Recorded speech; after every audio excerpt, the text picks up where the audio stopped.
अग्नि पुराण 10वां अध्याय युद्धकांड की संक्षिप्त कथा। नारद जी कहते हैं, तदनंतर श्री रामचंद्र जी के आदेश से अंगद रावण के पास गए और बोले, रावण, तुम जनक कुमारी सीता को ले जाकर शीघ्र ही श्री रामचंद्र जी को सौंप दो, अन्यथा मारे जाओगे। यह सुनकर रावण उन्हें मारने को तैयार हो गया। अंगद राक्षसों को मार पीट कर लौट आए और श्री रामचंद्र जी से बोले, भगवान, रावण केवल युद्ध करना चाहता है। अंगद की बात सुनकर श्री राम ने वानरों की सेना के साथ ले युद्ध के लिए लंका में प्रवेश किया। हनुमान, मैंद, द्विविद, जाम्बवान, नल, नील, तार, अंगद, धूम्र, सुवेश, केसरी, गज, पनस, विनत, रंभ, सरब, महाबली, कंपन, गवाच, दधिमुख, गवय और गंधमादन, ये सब तो वहाँ आए ही अन्य भी बहुत से वानर आ पहुँचे। इन असंख्य वानरों सहित सुग्रीव भी युद्ध के लिए उपस्थित थे। फिर तो राक्षसों और वानरों में घमासान युद्ध छिड़ गया। राक्षस वानरों को बाण, शक्ति और गदा आदि के द्वारा मारने लगे। तब वानर नख, दांत एवं शिला आदि के द्वारा राक्षसों का संहार करने लगे। राक्षसों की हाथी, घोड़े, रथ और पैदलों से युक्त चतुरंगिनी सेना नष्ट भ्रष्ट हो गई। हनुमान ने पर्वत शिखर से अपने वैरी धूम्राक्ष का वध कर डाला। नील ने भी युद्ध के लिए सामने आए हुए अकंपन और प्रहस्त को मौत के घाट उतार दिया। श्री राम और लक्ष्मण यद्यपि इंद्रजीत के नागास्त्र से बंध गए थे, तथापि गरुड़ की दृष्टि पड़ते ही उससे मुक्त हो गए। तत्पश्चात उन दोनों भाइयों ने बाणों से राक्षसी सेना का संहार आरंभ किया। श्री राम ने रावण को युद्ध में अपनी बाणों की मार से जर्जरित कर डाला। इससे दुखित होकर रावण ने कुंभकर्ण को सोते से जगाया। जागने पर कुंभकर्ण ने 1000 घड़े मदिरा पीकर कितने ही भैंस आदि पशुओं का भक्षण किया। फिर रावण से कुंभकर्ण बोला, सीता का हरण तुमने करके पाप किया है। तुम मेरे बड़े भाई हो, इसलिए तुम्हारे कहने से युद्ध करने जाता हूँ। मैं वानरों सहित राम को मार डालूंगा। ऐसा कहकर कुंभकर्ण ने समस्त वानरों को कुचलना आरंभ किया। एक बार उसने सुग्रीव को पकड़ लिया। तब सुग्रीव ने उसकी नाक और कान काट लिए।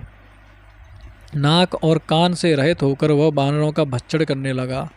यह देख श्री रामचंद्र जी ने अपने बाणों से कुंभकर्ण की दोनों भुजाएं काट डालीं। इसके बाद उसके दोनों पैर तथा मस्तक काटकर उसे पृथ्वी पर गिरा दिया।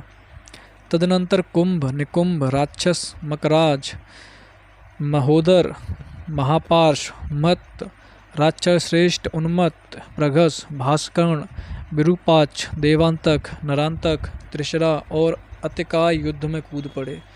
तब इनको तथा और भी बहुत से युद्धपरायण राक्षसों को श्री राम, लक्ष्मण, विभीषण एवं वानरों ने पृथ्वी पर सुला दिया। तत्पश्चात इंद्रजीत मेघनाथ ने माया से युद्ध करते हुए वरदान में प्राप्त हुए नागपाश द्वारा श्री राम और लक्ष्मण को बांध लिया। उस समय हनुमान जी के द्वारा लाए हुए पर्वत पर उगी हुई विशल्या नामक औषधि से श्री राम और लक्ष्मण के घाव अच्छे हुए। उनके शरीर से बाण निकाल दिए गए। हनुमान जी पर्वत को जहाँ से लाए थे वहीं उसे पुनः रखाए। इधर मेघनाथ निकुंभिला देवी के मंदिर में होम आदि करने लगा। उस समय लक्ष्मण ने अपने बाणों से इंद्र को भी परास्त कर देने वाले उस वीर को युद्ध में मार डाला। पुत्र की मृत्यु का समाचार पाकर रावण शोक से संतृप्त हो गया और सीता को मार डालने के लिए उद्यत हो उठा, किंतु अविंध्य के मना करने से वह मान गया और रथ पर बैठकर सेना सहित युद्ध भूमि में गया। तब इंद्र के आदेश से मातली ने आकर श्री रघुनाथ जी को भी देवराज इंद्र के रथ पर बिठाया। श्री राम और रावण के युद्ध के ही समान था। उसकी कहीं भी दूसरी कोई उपमा नहीं थी। रावण वानरों पर प्रहार करता था और हनुमान आदि वानर रावण को चोट पहुंचाते थे। जैसे मेघ पानी बरसाता है, उसी प्रकार श्री रघुनाथ जी ने रावण के ऊपर अस्त्र शस्त्रों की वर्षा आरंभ कर दी। उन्होंने रावण के रथ, ध्वज, अश्व, सारथी, धनुष, बाहु और मस्तक काट डाले। काटने हुए मस्तकों के स्थान पर दूसरे नए मस्तक उत्पन्न हो जाते थे। यह देखकर श्री रामचंद्र जी ने ब्रह्मास्त्र के द्वारा रावण का वक्ष स्थल विदीर्ण करके उसे रणभूमि में गिरा दिया। उस समय मरने से बचे हुए सब राक्षसों के साथ रावण की अनाथा स्त्रियां विलाप करने लगीं। तब श्री रामचंद्र जी की आज्ञा से विभीषण ने उन सबको सांत्वना दे रावण के सबका दाह संस्कार किया। तदनंतर श्री रामचंद्र जी ने हनुमान जी के द्वारा सीता को बुलवाया। यद्यपि वे स्वरूप से ही नित्य शुद्ध थीं, तो भी उन्होंने अग्नि में प्रवेश करके अपनी विशुद्धता का परिचय दिया। तत्पश्चात रघुनाथ जी ने उन्हें स्वीकार किया। इसके बाद इंद्रादि देवताओं ने उनका स्तवन किया। फिर ब्रह्मा जी तथा स्वर्गवासी महाराज दशरथ ने आकर स्तुति करते हुए कहा, श्री राम, तुम राक्षसों का संहार करने वाले साक्षात श्री विष्णु हो। फिर श्री राम के अनुरोध से इंद्र ने अमृत बरसाकर मरे हुए वानरों को जीवित कर दिया। समस्त देवता युद्ध देखकर श्री रामचंद्र जी के द्वारा पूजित हो स्वर्गलोक में चले गए। श्री रामचंद्र जी ने लंका का राज्य विभीषण को दे दिया और वानरों का विशेष सम्मान किया। फिर सबको साथ ले सीता सहित पुष्पक विमान पर बैठकर श्री राम जिस मार्ग से आए थे उसी से लौट चले। मार्ग में वे सीता को प्रसन्न चित्त होकर वनों और दुर्गम स्थानों को दिखाते जा रहे थे। प्रयाग में महर्षि भरद्वाज को प्रणाम करके वे अयोध्या के पास नंदीग्राम में आए। वहाँ भरत ने उनके चरणों में प्रणाम किया। फिर वे अयोध्या में आकर वहीं रहने लगे। सबसे पहले उन्होंने महर्षि वशिष्ठ आदि को नमस्कार करके क्रमशः कौशल्या, कैकेयी और सुमित्रा के चरणों में मस्तक झुकाया।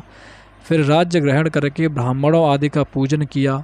अश्वमेघ यज्ञ करके उन्होंने अपने आत्मस्वरूप श्री वासुदेव का यजन किया।